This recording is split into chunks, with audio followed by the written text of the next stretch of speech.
Hello everyone, আশা করি তোমরা খুব ভালো আছো। লাইভ সেশনে তোমাদের অনেক অনেক স্বাগত।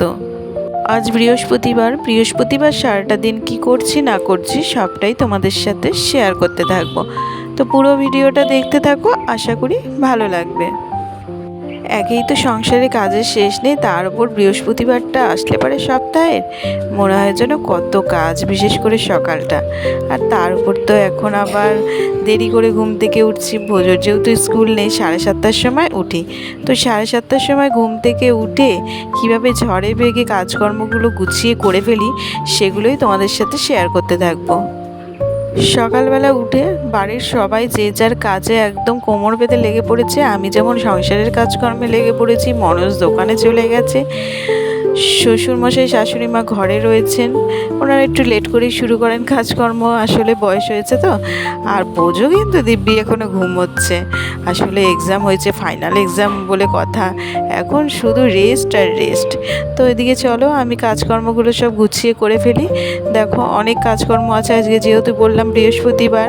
এই যে সিঁড়ি ঝাড় দেওয়া, মোছা, সমস্ত কিছু এইগুলো মানে সপ্তাহের একটা দিনই করি, তো তাই কাজের পরিমাণটা বলতে পারো একটু বেশিই থাকে। সকালবেলা উঠে কিছু আশিবাসি কাজকর্মগুলো করে নিয়ে তারপরে এই ঘর গোছানোর কাজকর্মে লেগে পড়ি। তো এই যে এখন তো আর নিচের ঘরটা আগে পরিষ্কার করতে পারছি না, কারণ বোঝো ঘুমোয়, ও একটু লেট করেই ওঠে, তাই উপরের ঘরটাকে আগে পরিষ্কার করে ঝাড় দিয়ে নিয়ে একেবারে সিঁড়িগুলোও সব ঝাড় দিয়ে নেব। আর যেহেতু বৃহস্পতিবার দিন কাজের পরিমাণটা বেশি থাকে সকালের দিকটা, তাই জলখাবার বানানোর একটু চাপটা কমানোর চেষ্টা করি। তার জন্য বেশিরভাগ সপ্তাহের বৃহস্পতিবার বাইরে থেকে ধরো কচুরি, পরোটা এইসবই কিনে নিয়ে আসা হয়। ওদিকে রান্নাঘরে ঢুকতে গেলে আবার এইসব কাজকর্মগুলো লেট হয়ে যাবে। আর আমাদের একটু টাইম অনুযায়ী খাওয়া দাওয়া সমস্তটা হয়, মানে সব কিছু একটু টাইম মেনটেন করেই চলে। তাই জন্য মানে বাইরে দিয়ে আনলে পরে কী হয়, আমি সকালবেলা এই যে কাজকর্মগুলো ভালোভাবে সেরে নিতে পারি। কিন্তু আজকে মনোজ বলল এখন তো গরম পড়ে গেছে চিড়ে খাওয়ার জন্য। তো ভালোই হয়েছে, যখন খাবে তখন চিড়ে কলা দই মাখিয়ে দেবো। তো আজকে ভাবছি বোঝোকেও তাই খাইয়ে দেবো, শ্বশুরমশাইও তাই মানে খেয়ে নেবেন। তো আমি আর বিশেষ কিছু খাই না, একটু ফল খেয়ে নিই বা দুটো বিস্কুট খেয়ে নিই চায়ের সাথে, ব্যাস। দই কলা চিড়ে খুব একটা ওই মাখামাখি করে খাওয়া মানে খেতে আমার খুব একটা ভালো লাগে না, তাই জন্য আমি আর ওইসব খাই না। আর ওদিকে শাশুড়ি মাও ওটা খেয়ে নেন না, কখনো কখনো একটু তাড়াতাড়ি করে ভাত বসিয়ে দিই, দুপুরের ভাতটা তো একটু দেরি করে উনি ভাতই খেয়ে নেয় একেবারে। তো চলো ওপরের সমস্ত কাজকর্ম সেরে এখন চলে আসলাম নিচের ঘরে। বোঝোকে তো টেনে টেনে তুললাম, বললাম ওঠো। আসলে জেগেই থাকে জানো তো, যেহেতু প্রতিদিন ওই তাড়াতাড়ি করে ওঠার অভ্যাসটা স্কুলে যাওয়ার, তাই যতই শুয়ে থাকুক ঘুমিয়ে আর থাকে না, ওই জেগে শুয়ে থাকে।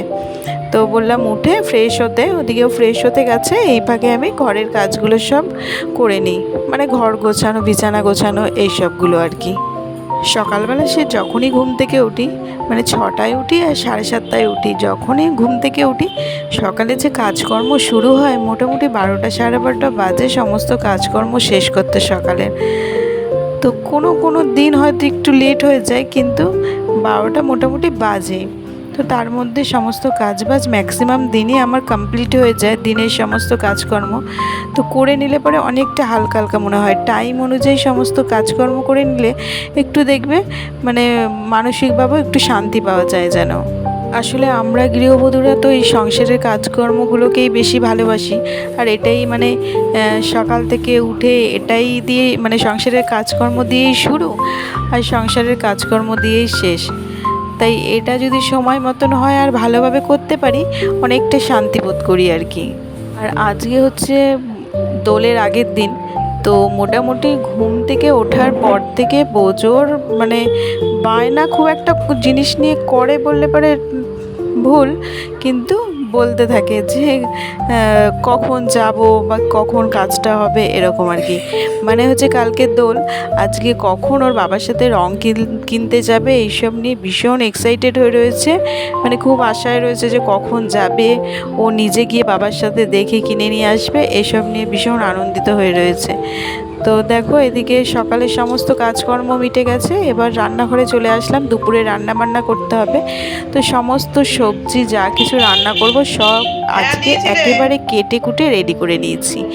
খুব একটা এটা হয় না প্রতিদিন, মানে একটা কোনো কিছু কেটে কুটে রেডি করি, দিয়ে একটা রান্না চাপাই, আবার একটা ওটা হতে হতে আবার একটা রেডি করি। কিন্তু আজকে কি হয়েছে, অনেকটা হাতে সময় রয়েছে বলে সকালের কাজগুলো ওই যে খুব তাড়াতাড়ি করে ফেলেছি আজকে।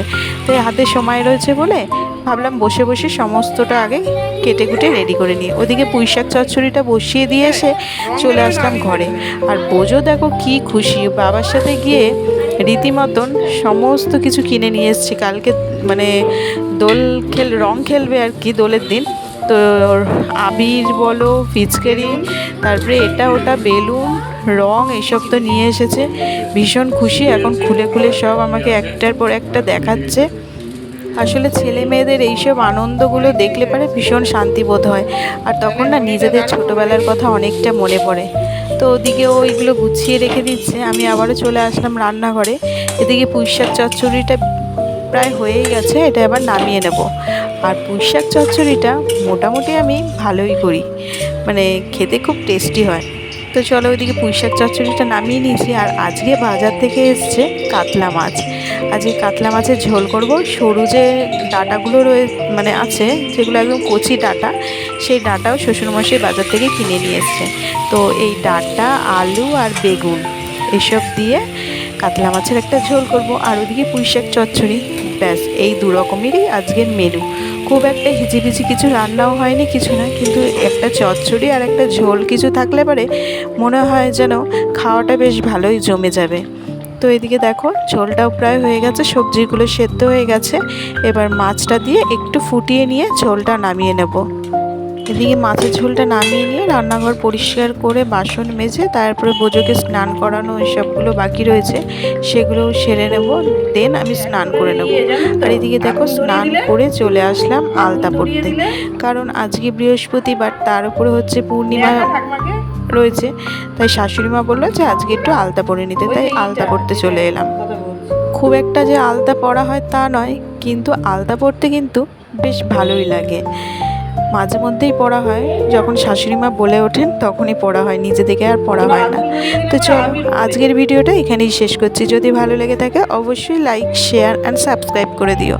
আর ভিডিওটা কেমন লাগলো অবশ্যই একটা কমেন্ট করে জানিও। তাহলে আবারও ফিরে আসছি নতুন কোনো ব্লগের সঙ্গে, ততক্ষণের জন্য টাটা, বাই বাই।